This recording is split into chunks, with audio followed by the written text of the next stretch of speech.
Hi, Teri here from Stamping Magic. Welcome back to my channel.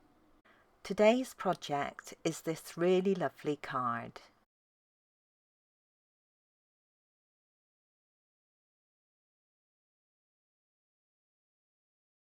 I've used the Snowman season stamp set for the sentiments and all the images. The paper is from the brightly gleaming Specialty Designer Series paper pack. On the back is a panel where you can write your message. When the card is closed, it measures 6 inches square. When it's fully open, it's approximately 10 inches. Although this card would fit comfortably in a standard envelope for a 6-inch square card, I would make a box for it. And I'll leave a link at the top right of the screen under the eye to a video showing you how to do this.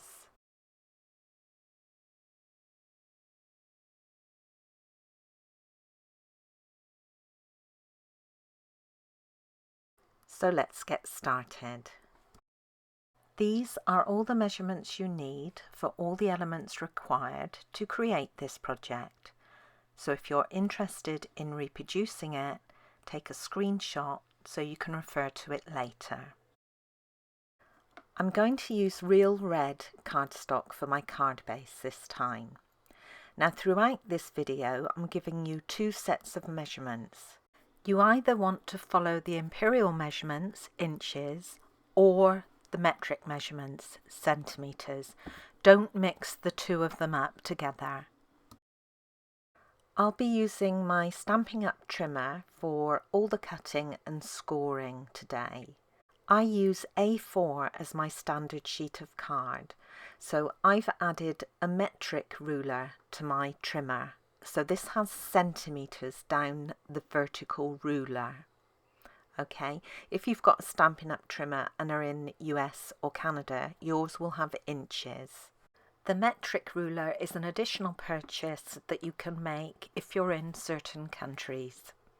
I'm going to start by placing the short side of my mat across the top of the trimmer. I'm going to work on the right hand edge first of all, and I'm going to line this edge up on the trimmer at 2.5 centimetres or 1 inch.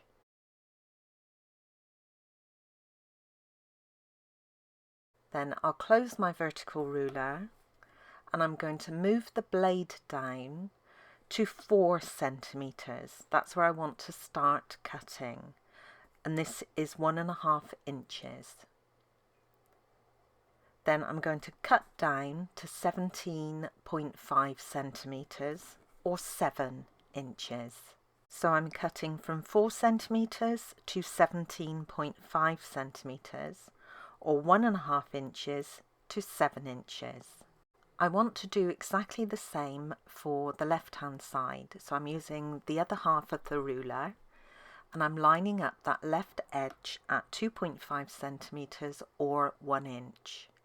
Now my blade is already positioned at 17.5 centimetres or 7 inches, so this time I'm going to cut up to 4 centimetres or 1.5 inches. And that's all the cutting that needs to be done, so you should just have 2 cut lines running parallel across your cardstock. With the long side across the top now, you want to place the 4 centimetre or 1.5 inch section towards the left hand side. I'm now going to make 3 score lines between the cut lines. So that's from 2.5 centimetres to 12.7 centimetres or 1 inch to 5 inches. Now when I actually do this, I don't look at the measurements. I just set the blade at the top line and then score down to the bottom cut line. For the first one, you want to line up your left hand edge with the 4 centimetre mark or 1.5 inches.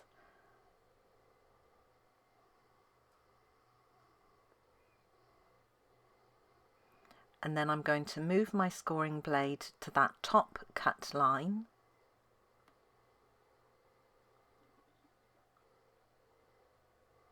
and I'm going to score down to the bottom cut line. Then I'm going to move my left hand edge along to 6.5 centimeters or 2.5 inches and repeat.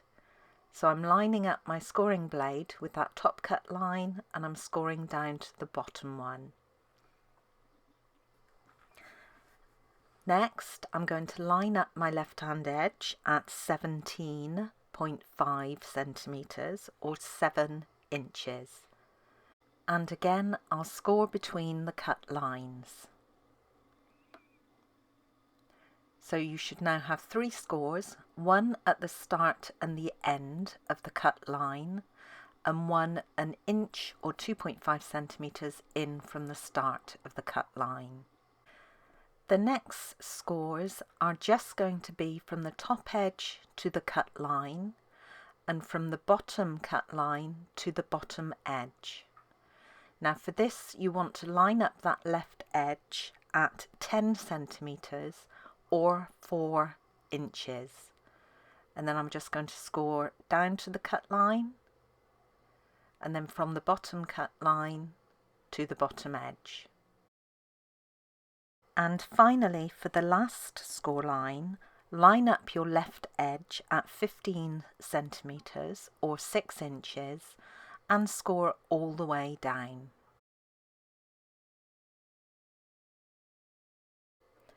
Folding on all the score lines can be a little bit tricky because they're sort of going in all directions.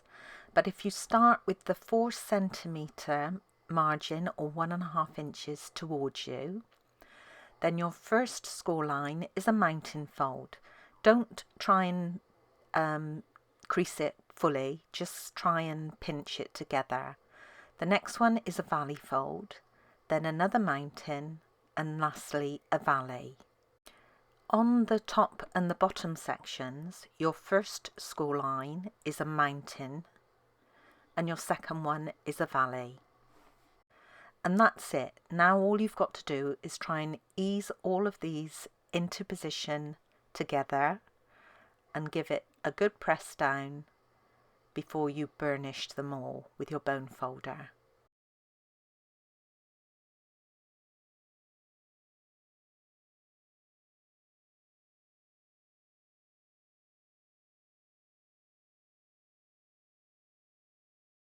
All the paper I'm using today comes from the Heartwarming Hugs Designer Series paper pack. Now you've got 2 large sections for the front and the inside. If you're using metric measurements, then these 2 panels will be slightly different sizes. One will be just a little narrower than the other one. And the narrower one goes on the front, the wider one on the inside. If you're using inches, then these 2 panels will be the same size, so it doesn't matter which you use for the front and the inside. Now I'm going to show you how to cut each of these mats so they will fit around your card base.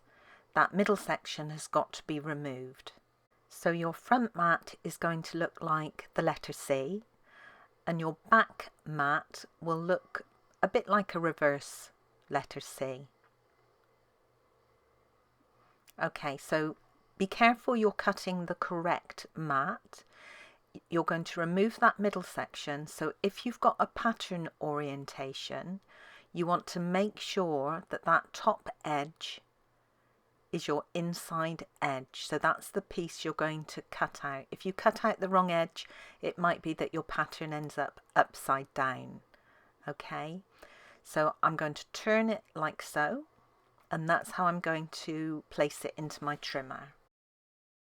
So I'm placing the long edge across the top of my trimmer, and I'm going to line up the left edge of the paper at 2.1 centimeters or 7/8 of an inch. And then I'm going to cut down to 6 centimeters or 2.5 inches. And then I'm going to repeat that for the right hand side. So I'm lining up that side edge at 2.1 centimeters or 7/8 of an inch. My blade is already at 2.5 inches or 6 centimeters, so I'm just going to cut through to the top. Now I'm going to turn my paper anti-clockwise so the open cut ends are facing the left. And then I'm going to line up that left edge at 6 centimeters or 2.5 inches, and I'm going to cut between the cut lines. So this will be from 2.1 centimeters to 12.7 centimeters or 7/8 of an inch to 5 inches. So I've made that C shape in my paper, although it's back the wrong way at the moment. The middle section can be used on another project. So if I bring in my card base, you can see that that paper mat now fits my card base in one piece. I'm now going to work on the other side. So I'm just going to check that I get my paper the right way up. So I'm just going to turn it round so the long side is across the top in my trimmer. So again, I'm going to line up that left hand edge at 2.1 centimeters or 7/8 of an inch. And this time I'm cutting down to 2.5 centimeters or 1 inch. Then I need to repeat that for the right hand side. So I'm lining up my right hand edge at 2.1 centimeters or 7/8 of an inch. My blade is already at 2.5 centimeters or an inch, so I'm just going to cut up to the top. Turn my paper around so those open cut ends are facing the left. And I'm going to line up my left edge at 2.5 centimeters or 1 inch, and I'm going to cut between the cut lines, and that's 2.1 centimeters to 12.7 centimeters or 7/8 of an inch to 5 inches. And then I can bring my card base back and show you that the mat fits around perfectly. This is the Snowman season stamp set, and today I'm using 2 of the sentiments and most of the images. I'll be stamping using Memento Tuxedo black ink, and I'm going to start with my back panel. This is where you write your message. I want to stamp the Merry Christmas across the centre, hopefully straight. It's not too bad when the stamps are photopolymer because you can see through them. And then I'm going to bring in Pool Party ink to stamp some snowflakes around the sentiment.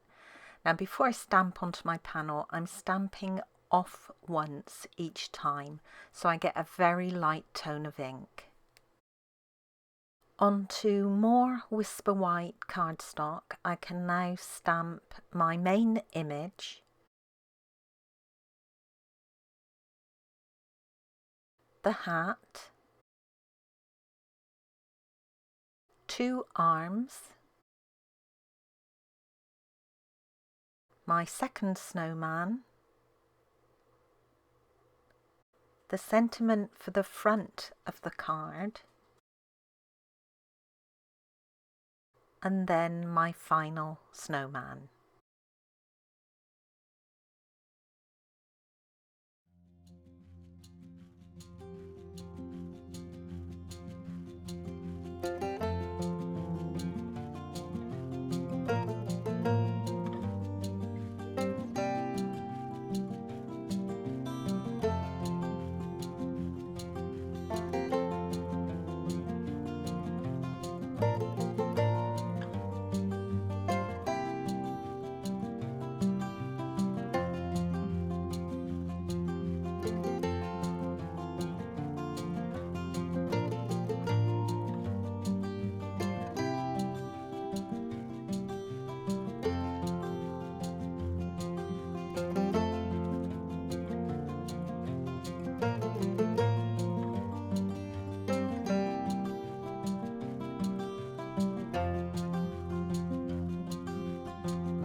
The sentiment will be die cut using one of the Stitched Shapes circle dies, and this is the smallest one.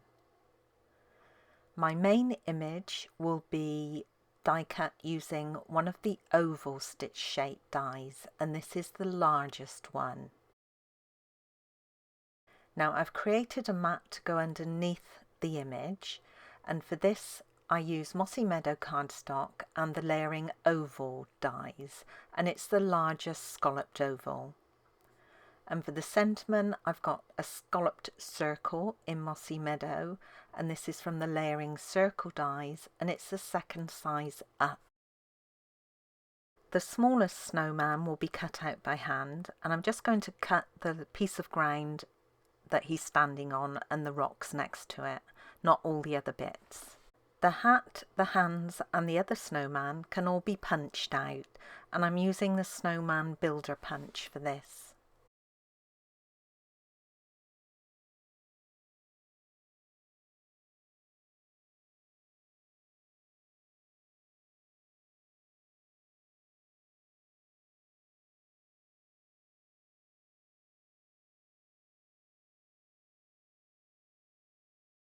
I forgot to outline my hat image using the light Pool Party Blends marker, so I'm doing that before I punch it out. Now the reason why I outline the images in a light blue normally, sometimes grey, is it makes them stand out more, especially when you're putting them against a busy background. I'm going to add a little sparkle to my main image. You could do this for all the images if you want to. And I'm going to sprinkle it with some Dazzling Diamonds glitter. Now to apply this, I'm using the fine tip glue pen. You only need a tiny little bit of glue for the glitter to hold.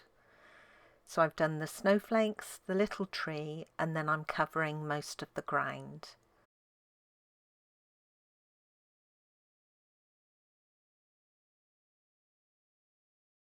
And now I can start putting the card together.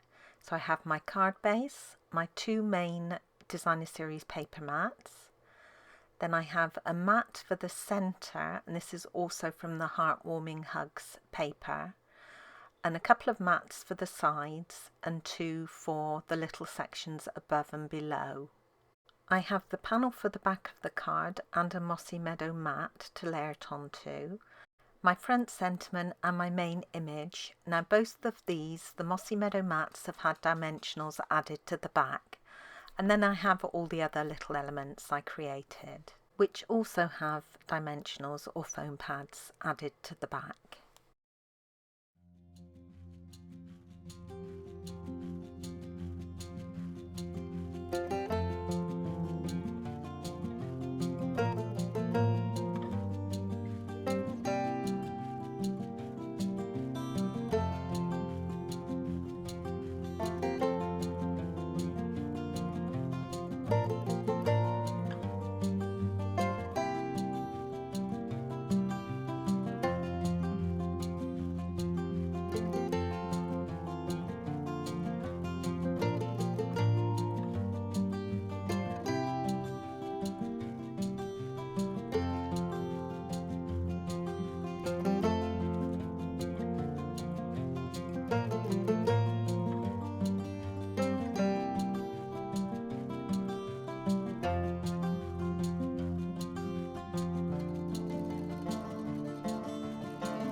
As a little finishing touch, I'm just going to add one rhinestone underneath that sentiment.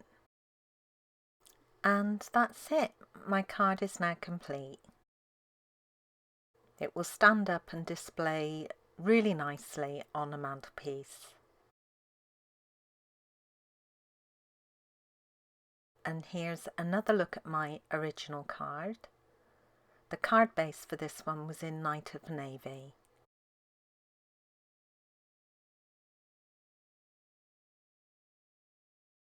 Thank you for joining me today. I hope you enjoyed this project. If you did, please give it a thumbs up and don't forget to subscribe and hit that notifications bell so you don't miss out on any future videos. Bye for now.